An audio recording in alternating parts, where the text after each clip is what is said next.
Voilà, donc d'où cette nouvelle journée de mobilisation avec cette journée de colère cheminote. Donc Anas Kazi, vous êtes délégué syndical Sudrail Paris Nord. Pas question d'abandonner le mouvement? Non, pas du tout. Enfin, on le voit, il y a même une forme de sursaut là dans la population aujourd'hui. On voit même que la mobilisation qui était autour de la question des retraites, elle est en train de prendre un chemin éminemment politique. Le mot d'ordre aujourd'hui, c'est Macron démission. Ça nous rappelle notamment le passage entre la taxe pour le carburant et l'émergence du mouvement des Gilets jaunes.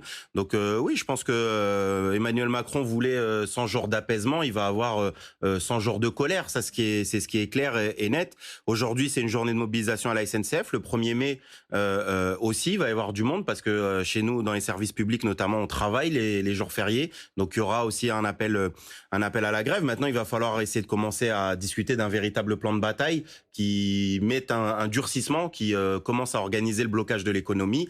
Pour ça, il va falloir essayer de discuter de grève reconductible, en tout cas d'essayer d'accoler plusieurs jours consécutivement. Et moi, je pense que il y a une donnée centrale que moi je vois sur le terrain, c'est qu'aujourd'hui les gens veulent parler des salaires.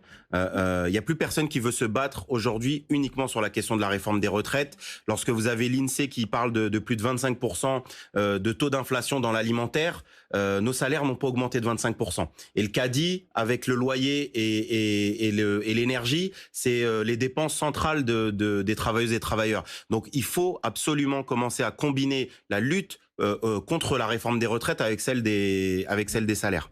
Alors justement, vous parlez d'un mouvement peut-être qui va durer dans le temps et qu'il faudrait être d'affilée, des jours d'affilée. Là, pour l'instant, il y a aujourd'hui, il y a le 28, donc la semaine prochaine. En attendant, le 1er mai, que vous attendez une grosse mobilisation, évidemment, vous allez occuper le terrain comme ça, avec des initiatives locales, éparses? Bah, écoutez, chaque jour il y a des blocages. Chaque jour on voit qu'Emmanuel Macron ou le gouvernement n'arrive plus à sortir. Je veux dire par là, enfin, ça devrait les inquiéter lorsqu'il y a des gens de la base de la population qui sont contre et qui vont à sa rencontre partout pour le huer, pour chanter et scander des chants contre le gouvernement. Moi, si j'étais au gouvernement, ça m'inquiéterait énormément. Si je peux ni aller en Hollande, ni aller dans les territoires de France, ça commence à être inquiétant pour eux. Et moi, je suis en train de voir d'ailleurs des calendriers qui circulent où maintenant on est en train de faire la liste de chaque déplacement. Madame Borne sera telle date, Monsieur Véran sera là, etc., etc. C'est-à-dire qu'ils commencent à organiser par en bas, en fait, une forme de parasitage permanent du moindre déplacement du gouvernement pour faire en sorte qu'il n'y ait plus un autre sujet qui soit traité aujourd'hui que cette colère sociale, comme je dis, sur la question des salaires, sur la question de l'inflation, sur la question du travail. Mais il va falloir que le gouvernement, il entende la colère qu'il a snobée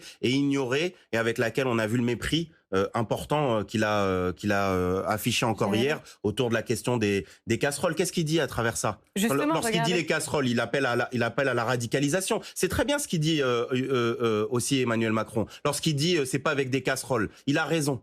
Il a raison, c'est pas avec des casseroles qu'on fait bouger le pays, c'est avec la généralisation de la grève, c'est avec la radicalisation et l'explosion par en bas. C'est ça en fait ce qu'il appelle. Lorsqu'il dit aux gens arrêtez vos casseroles, ben moi j'entends en tant que militant syndical, militant de terrain, il faut commencer à durcir le mouvement pour que ce bruit-là, le bruit de l'économie qui s'arrête, ils l'entendent. Ah, je ne suis pas sûre que ce soit le message évidemment qu'a voulu faire passer oui, ça, Emmanuel Macron hier, et vous le voyez à l'image. On lit à travers les lignes. Le président de la République est dans l'Hérault aujourd'hui après l'Alsace. Hier, il est à Ganges, au nord de Montpellier, pour parler éducation. Donc dans un collège, le collège Louise Michel de Ganges, vous le voyez, il vient d'arriver. Il salue les personnels. Il va aller à la rencontre des élèves, des parents d'élèves et des enseignants. C'est pourquoi Jean-Rémy Girard, vous êtes toujours aussi avec nous. Vous entendez évidemment la colère des cheminots. Il y a une convergence des luttes en ce moment. On a l'impression, ça ressemble évidemment à ce qui s'était passé pendant le mouvement des Gilets jaunes. Et d'ailleurs, Emmanuel Macron lui-même a fait une allusion aux Gilets jaunes hier. Alors oui, moi je ne vais pas faire une sorte de grande analyse politique de grande ampleur. C'est ce que vous ressentez. Je suis un représentant syndical de l'éducation nationale, des écoles, des collèges, des lycées. Néanmoins, je crois que oui, on voit quand même qu'il y a une tension très forte et quelque chose qui monte. Et nous, ce qu'on constate dans l'éducation nationale, je dirais, c'est qu'il y a une forme de ras-le-bol. Et dans l'éducation nationale, on ne peut pas forcément toujours l'exprimer comme l'expriment par exemple les cheminots, etc. C'est des journées de grève très ponctuelles, c'est compliqué, on a les élèves, ils ont des examens, donc à un moment les collègues sont toujours tiraillés entre le bien-être de l'élève et son propre bien-être à lui, et c'est quelque chose qui est souvent très difficile d'ailleurs à vivre pour des collègues, mais effectivement, il y a une sorte, nous, je dirais qu'on risque plutôt de tomber dans une forme, un moment de désespérance s'il n'y a pas quelque chose de très fort qui se passe et qui nous dise, oui, là, à un moment, ça a été compris, c'est pas du blabla, c'est pas de la com, et effectivement, voilà, on va faire, par exemple, on va prendre les députés Renaissance et les députés des autres partis politiques, on va essayer de faire un consensus en disant, puisqu'on parlait des salaires, ben voilà, les salaires des enseignants, on est d'accord, ils sont pas bons, on fait une loi de programmation sur 5 ans, sur 10 ans, on fixe le point de départ, on fixe le point d'arrivée, on met les échelons, on met les marches de l'escalier, et là, on aura peut-être une perspective. Aujourd'hui, on n'a pas de perspective, nos conditions de travail se dégradent, notre pouvoir d'achat diminue, même avec ces mesures dites de revalorisation, notre pouvoir d'achat diminue. Néanmoins, voilà, il y a une désespérance et je crois qu'elle est vraiment pas entendue. Et ça, c'est terrible parce que sans éducation, comme l'hôpital, sans éducation, sans hôpital, etc., sans transport, à un moment, le pays, enfin, on va où, quoi? On va où? Alors justement, Emmanuel Macron, donc, qui est donc sur le terrain pour parler éducation. Anas Kazib, vous les cheminots, journée de colère cheminote, on entend cette désespérance dans la voix des personnels de l'éducation nationale. Est-ce que cette stratégie d'Emmanuel Macron d'essayer de passer à autre chose, de laisser passer un peu la crise, finalement, elle fonctionne?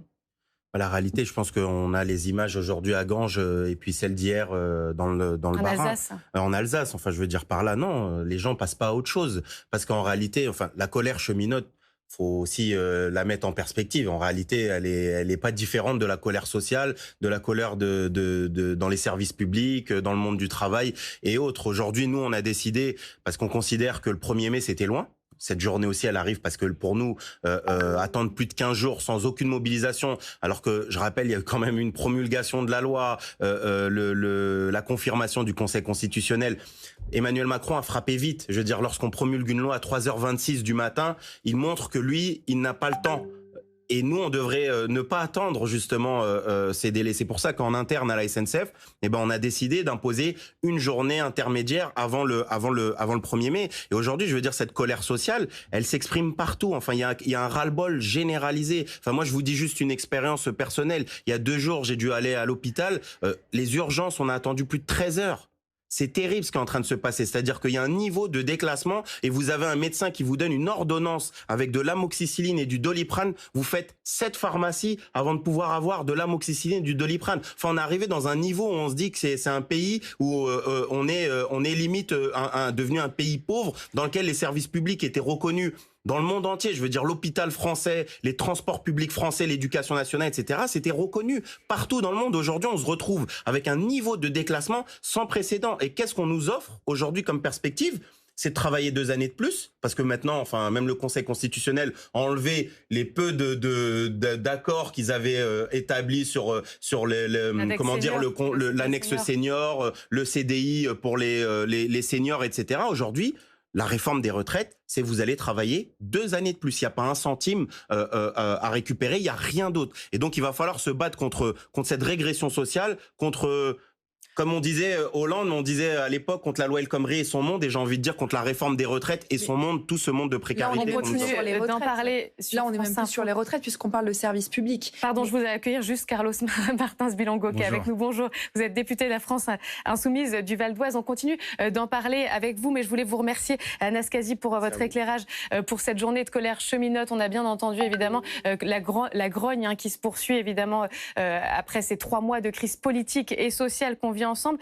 Pour autant, le ministre de l'économie, Bruno Le Maire, a lui continué de justifier cette réforme des retraites dont on continue de parler. On l'écoute et puis on en reparle juste après.